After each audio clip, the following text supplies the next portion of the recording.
Good morning friends. तो prelims booster का पहला टॉपिक देखते हैं हम, जो कि है self regulation of OTT platforms. तो हमारा जो ओटीटी प्लेटफॉर्म्स जो हैं, उन्होंने कहा है कि हम एक सेल्फ रेगुलेशन कोड जो है उसको फॉलो करना शुरू करने लगे हैं। तो फेबररी 10th से उन्होंने शुरू किया है इसको फॉलो करना। तो ये जो पूरा एक इशू है कि रेगुलेशन ऑफ ओटीटी प्लेटफॉर्म्स, इसको हम आज थोड़ा सा डिटेल में देखते हैं। ठीक है, पहले तो कि ओटीटी प्लेटफॉर्म्स होते क्या हैं। ये ऑडियो और वीडियो होस्टिंग या फिर स्ट्रीमिंग की जो सर्विसेज हमको प्रोवाइड करते हैं, आपको पता है, जैसे Netflix, Amazon prime video, Hotstar and all that.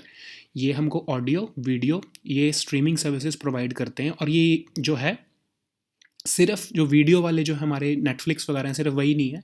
जो जैसे आपको सॉन्ग्स वगैरह की जो आपको वेबसाइट्स पता है जो स्ट्रीमिंग सर्विसेज प्रोवाइड कर रहे हैं, जो पॉडकास्ट प्रोवाइड करते हैं, उन सबको भी इसमें इंक्लूड किया जाता है। वो भी ओटीटी प्लेटफॉर्म्स माने जाते हैं। ठीक है, ओवर द टॉप प्लेटफॉर्म्स कहते हैं इनको हम। ठीक है, शुरुआत तो इन्होंने कैसे की थी कि ये कंटेंट होस्टिंग प्लेटफॉर्म होते थे, कि मतलब जो मूवीज़ रिलीज़ होती हैं बॉलीवुड की, वो इसके ऊपर आती थी, आप उनको देखते थे। ठीक है, लेकिन इन्होंने ओवर द टाइम क्या किया है कि अब खुद भी इन्होंने डॉक्यूमेंट्रीज़, वेब सीरीज़, मूवीज़ तक भी बनाना शुरू कर दिया है, फीचर फिल्म्स ऑफ कोर्स। ये सारी चीज़ें इन्होंने खुद ही प्रोड्यूस करनी शुरू कर दी हैं। ठीक है, आपको पता ही है इस चीज़ के बारे में। तो और ये यूज़ क्या करते हैं, आर्टिफिशियल इंटेलिजेंस का यूज़ करते हैं कि यूज़र्स को सजेस्ट कर सके कि उनको कौन सा जो कंटेंट है वो ज़्यादा अच्छा लगेगा। ठीक है, ऑफ कोर्स आपकी ये पास्ट व्यूअरशिप को रिकॉर्ड रखते हैं अपने पास, और उसके हिसाब से आपको जो है कंटेंट जो है ये सजेस्ट करते हैं। फिर इसमें भी बहुत सारे झोल होते हैं। ठीक है, ये कोई अब पता नहीं है कि ये आपको कौन सा कंटेंट जो है वो, जो अगर इन्होंने कोई प्रोडक्शन, जो इनकी प्रोडक्शन है वो आपको ज़्यादा ये जो है सजेस्ट करेंगे एज़ कम्पेयर टू कोई और मूवी या प्रोडक्शन जो कि इन्होंने नहीं जो जिसकी प्रोडक्शन इन्होंने नहीं की। ठीक है, तो ये अपने प्रोडक्ट्स को, अपनी जो फीचर फिल्म्स हैं, इन सबको ज़्यादा प्रेफरेंस देते हैं। ये भी इनके ऊपर इल्ज़ाम लगता है। ठीक है, अब लॉज क्या है इंडिया में ओटीटी प्लेटफॉर्म्स को रेगुलेट करने के। करंटली कोई भी लॉ इनको रेगुलेट नहीं करता है। ठीक है, कोई लॉ नहीं बना इनके ऊपर, कोई रूल अभी तक बना नहीं है। ठीक है, क्योंकि ये बहुत न्यू मीडियम ऑफ एंटरटेनमेंट है इंडिया में। फिर एक internet and mobile association of India है, जो कि रिप्रेजेंटेटिव बॉडी है इन ओटीटी प्लेटफॉर्म्स की। इन्होंने प्रपोज किया कि क्योंकि हमारे ऊपर अभी तक तो कोई रूल्स बने नहीं है, तो हम ऐसा करते हैं, हम सेल्फ रेगुलेटरी मॉडल पे चलते हैं। हम खुद अपने आप को रेगुलेट करेंगे। हम एक बॉडी बनाएंगे, एक कोड बनाएंगे, जिसके थ्रू हम अपने आप को रेगुलेशन खुद करेंगे। जैसे अभी न्यूज़ एजेंसीज करती हैं, आपको पता है, एनबीए है, न्यूज़ जो है न्यूज़ ब्रॉडकास्टर एसोसिएशन, ऐसी ऐसी एजेंसीज जो अब न्यूज़ वालों को या जो मीडिया को, हाउसेस को खुद रेगुलेट करती हैं, सेल्फ रेगुलेशन पे चलती हैं वो। तो उसी बेसिस पे कह रहे हैं कि हम भी अपने आप को सेल्फ रेगुलेट करेंगे। ठीक है, तो उन्होंने एक 2 टियर स्ट्रक्चर प्रपोज किया था सेल्फ रेगुलेटरी मैकेनिज्म का। लेकिन इसको ministry of information and broadcasting ने कहा कि नहीं, ऐसा नहीं हो सकता कि आप सेल्फ रेगुलेशन करो। जैसे कि हम टेलीविज़न, प्रिंट या रेडियो को हम जो है गाइडलाइंस हम इशू करते हैं, वैसे ही हम आपके लिए भी इशू करेंगे। जस्ट वेट, हम उसके लिए आप प्लान कर रहे हैं। आप सेल्फ रेगुलेटरी मैकेनिज्म जो बना रहे हो वो इनफ नहीं है, हम उसको एक्सेप्ट नहीं करते हैं। ठीक है, तो इन्होंने जो सेल्फ रेगुलेटरी मैकेनिज्म बनाया था सितंबर 2020 में, I think first week of September 2020 की बात है।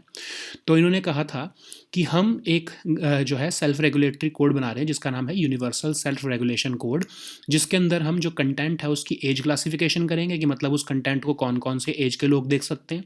फिर कंटेंट बताएंगे कि इसमें कंटेंट क्या है, ताकि लोग उसको देखने से पहले उस चीज़ को पढ़ लें, और फिर उसके बाद वो अपना एक डिसीजन लें कि क्या वो उसे देखना चाहते हैं या नहीं देखना चाहते हैं। ठीक है, एक क्लियर, ट्रांसपेरेंट और स्ट्रक्चर्ड ग्रीवेंस रिड्रेसल और एस्केलेशन मैकेनिज्म वो बनाना चाहते थे, कि अगर किसी को कोई प्रॉब्लम हो रही है उस कंटेंट से, तो वो ग्रीवेंस रिड्रेसल कैसे करा सके, वो हमारे ऊपर शिकायत कैसे कर सके। तो उसके लिए उन्होंने एक बॉडी बनाई थी। ठीक है, 2 तरह का उन्होंने स्ट्रक्चर बनाया था। ठीक है, एक तो था कंज्यूमर कंप्लेंट्स डिपार्टमेंट, या फिर जो कि एक तरह से इंटरनल कमेटी है। ठीक है, जो कि मतलब उनके पास ही आप पहले कंप्लेंट कराओ कि नहीं, मुझे कंटेंट पसंद नहीं आया, या फिर मुझे ये ऑब्जेक्शंस हैं। फिर उसमें इंटरनल कमेटी जो है उसके ऊपर इंक्वायरी करेगी और देखेगी कि क्या आपकी कंप्लेंट जो है वो वैलिड है या नहीं। ठीक है, दूसरा उन्होंने एक बनाया है एडवाइजरी पैनल। ठीक है, ये 2 टियर स्ट्रक्चर हो गया। पहला ये कंज्यूमर कंप्लेंट्स डिपार्टमेंट और दूसरा है एडवाइजरी पैनल। एडवाइजरी पैनल क्या होगा, उसमें मिनिमम 3 मेंबर्स होंगे, ठीक है। एक इंडिपेंडेंट एक्सटर्नल एडवाइजर होगा, मतलब जो उस कंपनी का, जो जैसे नेटफ्लिक्स का जो एम्प्लॉय नहीं होगा, वो एक इंडिपेंडेंट एक्सटर्नल एडवाइजर होगा। और 2 जो हैं वो उसी जो है ऑनलाइन कंटेंट प्रोवाइडर के होंगे, ऑनलाइन क्यूरेटेड कंटेंट प्रोवाइडर के ही मेंबर होंगे, ठीक है। मतलब 2 नेटफ्लिक्स के मेंबर होंगे और एक जो है वो इंटरनल एक्सटर्नल एडवाइजर होगा उसके अंदर। और फिर वो ग्रीवेंस रिड्रेसल जो है वो 60 डेज़ के अंदर अंदर आपकी जो कंप्लेंट का वो करेंगे, ठीक है। अब ये 2 टियर स्ट्रक्चर की बात की थी। अब इसमें जो एक्सटर्नल एडवाइज़र है वो रिसेंटली अभी इन्होंने बोला कि हम जो है ऐसा सोच सकते हैं कि हम वो जो एक्सटर्नल एडवाइज़र है वो कोई रिटायर्ड जज ऑफ सुप्रीम कोर्ट या फिर हाई कोर्ट हो, ठीक है। तो ये प्रपोज किया है उन्होंने। ऑफ कोर्स इसको गवर्नमेंट ने अभी तक माना नहीं है, क्योंकि गवर्नमेंट इनको खुद रेगुलेट करना चाहती है। तो नवंबर 2020 की बात है।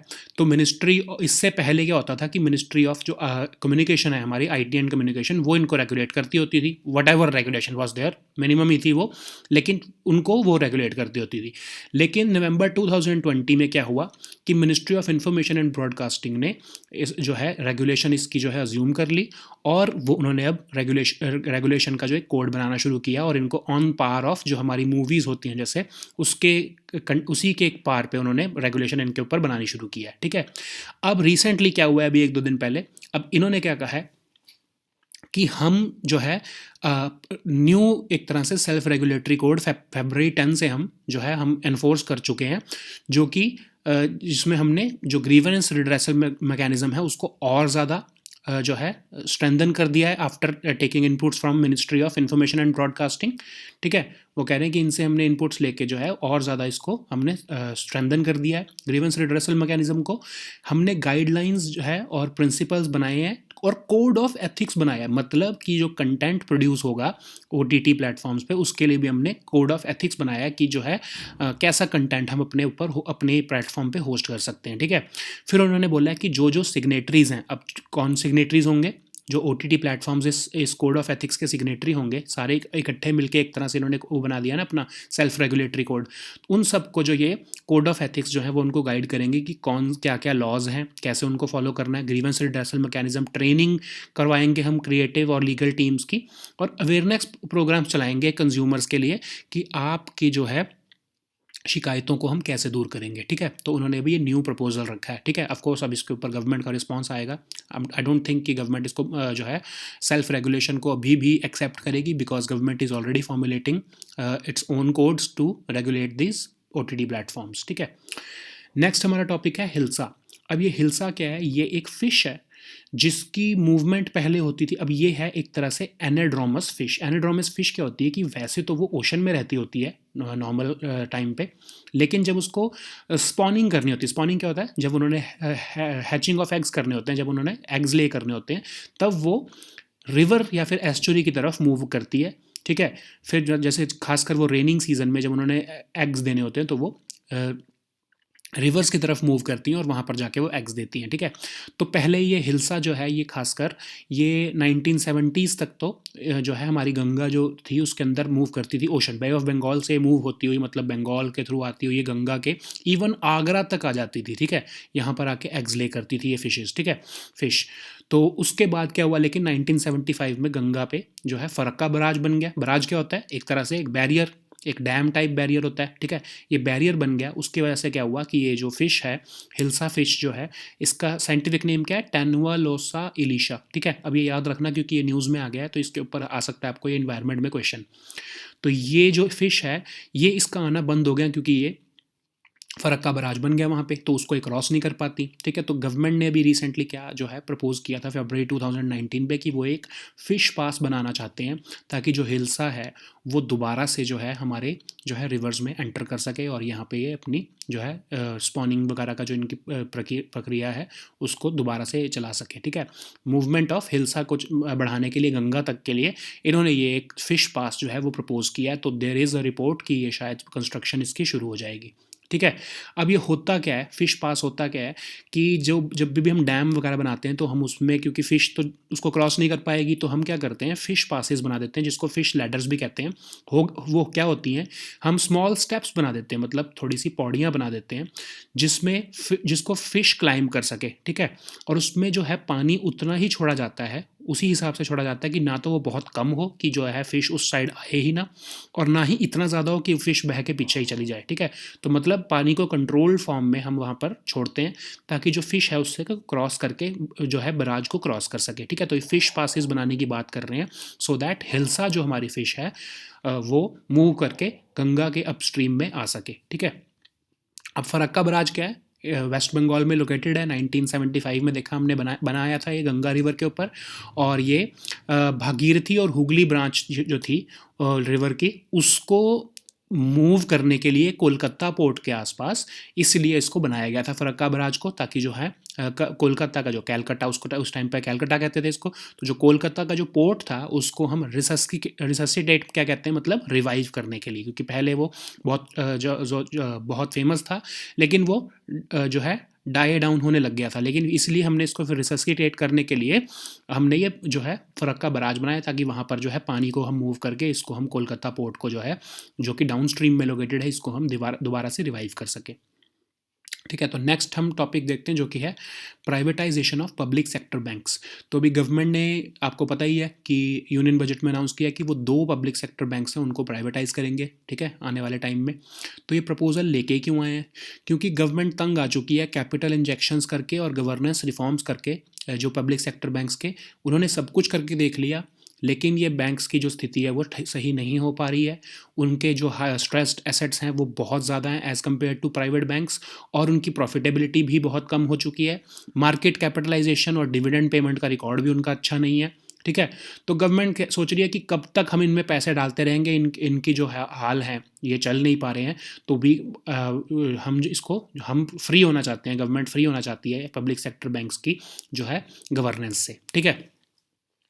तो गवर्नमेंट का जो है एक तरह से एक बहुत सारी कमेटीज़ बनी है, नरसिम्हन कमेटी, फिर पीजे नायक कमेटी, आपको पता ही है, आपने पढ़ी होंगी इकोनॉमिक्स में। वो सब ने कहा है कि जो बैंक्स हैं उनके ऊपर जो है बहुत कम होने चाहिए जो ये पब्लिक सेक्टर बैंक्स, इनकी ओनरशिप में भी उन्होंने चेंजेस की बात की है। उन्होंने कहा है कि गवर्नमेंट को इनकी ओनरशिप को छोड़ना चाहिए, मैनेजमेंट कंट्रोल प्राइवेट सेक्टर के हाथ में देना चाहिए, तभी ये बैंक्स जो हैं वो इफेक्टिवली फंक्शन कर पाएंगे, ठीक है।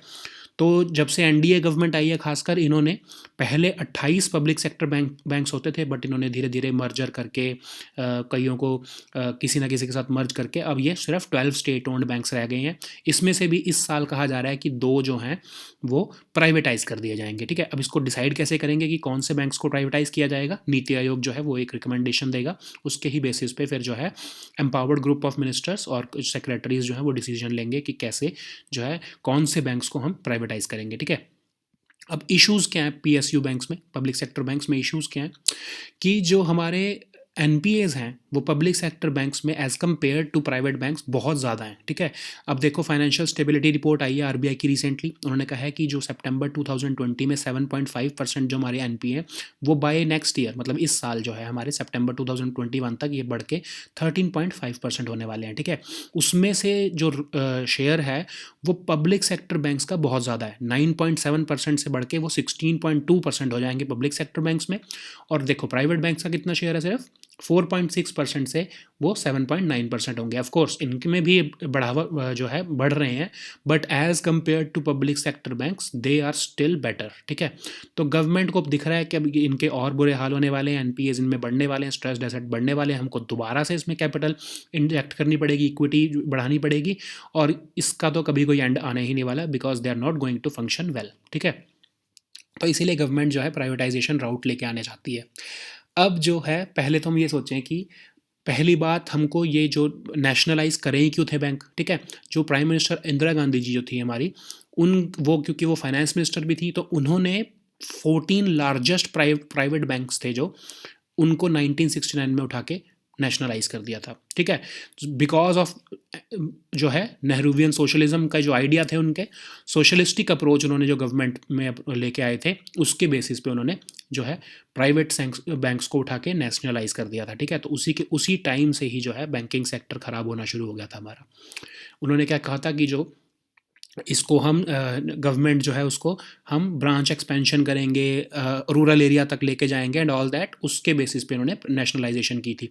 फिर उसके बाद 20 साल तक जो है पिछले लास्ट 20 साल से हर गवर्नमेंट जो है वो चाहती है कि प्राइवेटाइजेशन करें, लेकिन ये पॉलिटिकली एक तरह से सुसाइड होगा, ठीक है, क्योंकि हमारे इंडिया में जो प्राइवेटाइजेशन वर्ड है उसको हम बहुत ही हमारी जो पब्लिक है वो एक्सेप्ट नहीं कर पाती है अभी तक।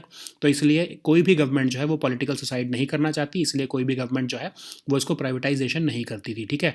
तो इवन जो आरबीआई के हमारे गवर्नर थे former, doctor Y V Reddy, उन्होंने कहा कि ये जो है एक पॉलिटिकल डिसीजन था नेशनलाइजेशन, और जो प्राइवेटाइजेशन है वो भी एक पॉलिटिकल डिसीजन ही होना चाहिए, ठीक है। तो पिछले 50 सालों में हर गवर्नमेंट जो है चाहती थी, अंदर से चाहती थी, उनको पता है कि इकोनॉमिक सेंस यही बनती है कि प्राइवेटाइज होने चाहिए बैंक, जो है government has no business to do any business.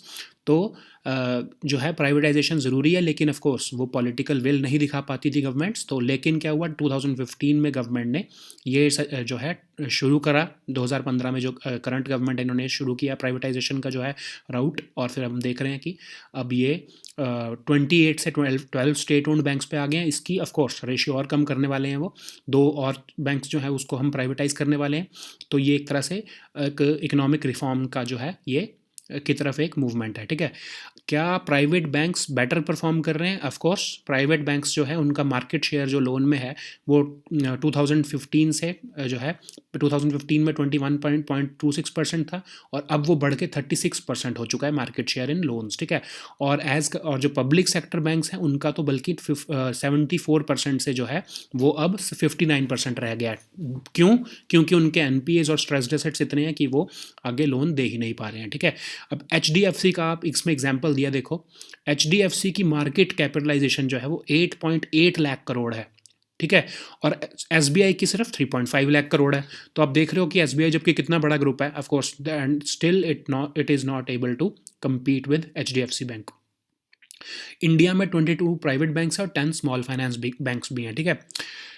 अब जो है गवर्नमेंट का जो है स्टैंड क्या है इस पे, जो यूपीए गवर्नमेंट थी 2004 से 2014 तक जो है इस पे प्राइवेटाइजेशन पे कोई डिसीजन नहीं ले पाई। ऑफ कोर्स आपको पता है कि मनमोहन सिंह जो हमारे प्राइम मिनिस्टर थे वो चाहते थे कि प्राइवेटाइजेशन हो, but of course it was a political suicide, because उन्होंने सोचा कि जो है हमारी पब्लिक इसको एक्सेप्ट नहीं करेगी, और वो कोalition गवर्नमेंट भी चला रहे थे, तो वो ऐसा रिस्क नहीं ले सकते थे, जिसके अंदर communist party of India was also a member of that government, ठीक है।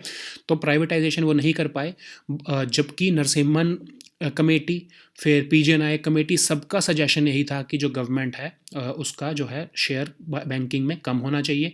नरसिम्हन कमेटी ने तो कहा था कि सिर्फ 33% शेयर जो है प्राइवेट सेक्टर बैंक्स में गवर्नमेंट का होना चाहिए, ठीक है। और पीजे नायक कमेटी ने कहा कि जो अभी 50% शेयर है उससे भी कम लेके आना चाहिए गवर्नमेंट को अपना बैंक्स के अंदर शेयर, ठीक है। तो अब एनडीए गवर्नमेंट आई 2014 में, तो उन्होंने अपने सेकंड टर्म में, खासकर जो अभी सेकंड टर्म 2019 में शुरू हुआ है, उसमें जो है फास्ट ट्रैक मोड पे प्राइवेटाइजेशन करनी शुरू करी है पीएसयू बैंक्स की, और वो चाहते हैं कि जो नंबर ऑफ पीएसयू बैंक्स हैं वो सिर्फ 5 या 6 होने चाहिए, ठीक है। तो अब धीरे धीरे हम इसके ऊपर हम प्राइवेटाइजेशन हम होते हुए देखेंगे। नेक्स्ट हमारा टॉपिक है इंडिया एनर्जी आउटलुक 2021।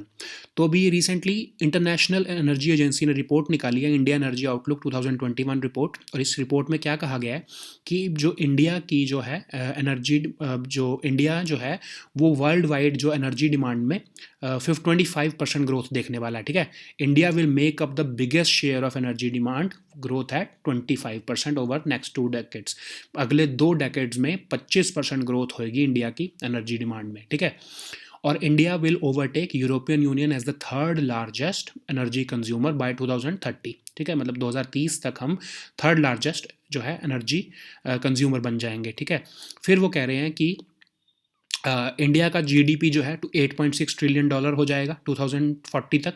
तो इसके लिए जो है इंडिया की एनर्जी जो नीड्स हैं वो भी ज़्यादा बढ़ने वाली है, और India will be more reliant on fossil fuel imports, मतलब ऑयल पे हमारा जो है खासकर, या नेचुरल गैस के ऊपर जो हमारा जो है रिलायंस वो बहुत ज़्यादा बढ़ने वाला है, ठीक है। तो ऑयल डिमांड का उन्होंने बोला है कि 8.7 मिलियन बैरल्स पर डे की डिमांड हो जाएगी 2040 में, और अभी कितनी है 5 मिलियन जो है बैरल्स पर डे, ठीक है। तो मतलब ऑलमोस्ट एक तरह से देख लो कि ऑलमोस्ट डबल ही होने वाली है डिमांड, ठीक है, बाय 2040। और रिफाइनिंग कैपेसिटी इंडिया की 2030 में 6.4 मिलियन हो जाएगी, और ये जो 2040 का है वो तो 7.7 मिलियन फिगर कह रहे हैं, ठीक है। और करंटली कितनी है, 5 मिलियन बीपीडी। इंडिया जो है वो अभी करंटली वर्ल्ड का second biggest net oil importer है आफ्टर चाइना। तो चाइना सबसे ज़्यादा इंपोर्ट करता है, उसके बाद इंडिया सबसे ज़्यादा ऑयल को इंपोर्ट करता है, ठीक है। और इसकी जो है जो इंपोर्ट हमारा है उसमें हमारी टोटल एनर्जी जो हमारा जो टोटल कंजम्पशन है ऑयल की, उसमें से 90% जो हमारी ऑयल की डिमांड है वो इंपोर्ट से आएगी 2030 तक, ठीक है। और 92% ये फिगर हो जाएगी 2040 में। इंडिया का ऑयल इंपोर्ट बिल जो है वो 2030 तक 181 बिलियन पहुंच जाएगा, ठीक है, पर एनम। और ये जो है 2040 तक ये 255 बिलियन जो है ये पहुंच जाएगा बाय 2040 तक, ठीक है। इंडिया करंटली जो है वो फोर्थ लार्जेस्ट एलएनजी इंपोर्टर है। एलएनजी क्या होता है, लिक्विफाइड नेचुरल गैस। तो इंडिया भी फोर्थ लार्जेस्ट एलएनजी इंपोर्टर है, और इसके जो ये इंपोर्ट फिगर्स हैं ये 4 टाइम्स बढ़ने वाले हैं, 124 बिलियन क्यूबिक मीटर्स। और या फिर जिसको हम अगर हम परसेंटेज में देखें तो 61% ऑफ ओवरऑल गैस डिमांड, जो हमारी टोटल गैस डिमांड होगी उसमें से जो एलएनजी की डिमांड है वो 61% हो जाएगी बाय 2040, ठीक है। अब इसमें देखते हैं इंटरनेशनल एनर्जी एजेंसी। अब इंटरनेशनल एनर्जी एजेंसी में हमने कुछ दिन पहले भी इसके बारे में पढ़ा था, ठीक है। तो ये है क्या, ये रैशनल एनर्जी पॉलिसीज़ और जो है मल्टीनेशनल एनर्जी टेक्नोलॉजी कॉरपोरेशन की बात करती है ये ऑर्गेनाइजेशन। और ये एक इंटर गवर्नमेंटल ऑर्गेनाइजेशन है। ऑफ कोर्स इसका यूएन से इस एफिलिएशन नहीं है, ये याद रखना आप, ठीक है। इसको 1974 में फॉर्मुलेट किया गया था, एस्टेब्लिश किया गया था।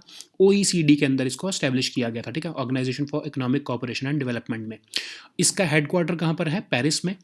और ये एक तरह से एनर्जी पॉलिसी एडवाइज़र है मेंबर कंट्रीज़ की, ठीक है। तो हमने इसको अभी रिसेंटली क्या डिस्कस किया था इसके बारे में, कि इंडिया ने एक स्ट्रेटेजिक फ्रेमवर्क एग्रीमेंट साइन किया था इनके साथ।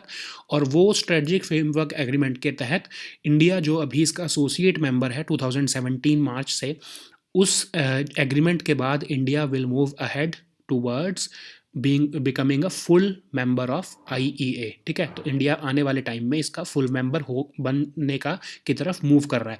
Of course India is an associate member of this organisation, but अभी फुल मेंबर नहीं है, ठीक है। जो 3 ईज़ के ऊपर इसकी जो है मैंडेट जो है वो स्टैंड करता है। क्या है वो 3 ease, energy security, economic development and environmental protection, ठीक है। तो ये हमारे आज के टॉपिक्स थे। आप इसको पीडीएफ को डाउनलोड कर लेना टेलीग्राम ग्रुप से। We'll meet next on Monday. Until then, goodbye and take care.